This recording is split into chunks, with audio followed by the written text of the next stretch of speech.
সোজা অফিস থেকেই নাচের ক্লাসে চলে এলাম।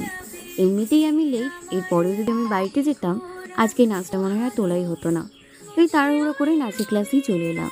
তো নাচ শেষে আমি ফিরছি বাড়িতে, কিন্তু এত বৃষ্টি, দাঁড়িয়ে পড়েছি রাস্তায়।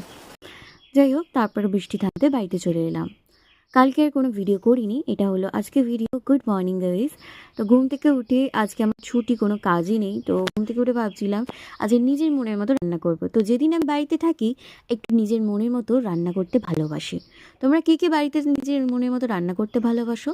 তো আজকে আমি রান্না করছি চিকেন কষা, মানে ওই বাঙালি স্টাইলে ঝোল টাইপের। তো এখানে আমি গোলমরিচ, তেল, নুন আর লেবু বা ভিনিগার দিয়ে ম্যারিনেট করে রেখেছিলাম। তারপরে আমি ওর মধ্যে একটা মশলা রেডি করলাম, দই, হলুদ, নুন, আর লঙ্কার গুঁড়ো, এগুলো দিয়ে আর দিলাম কস্তুরি মেথি, সেগুলো দিয়ে ভালো করে ম্যারিনেট করে রেখেছিলাম। তারপর দুপুরে খাওয়া দাওয়ার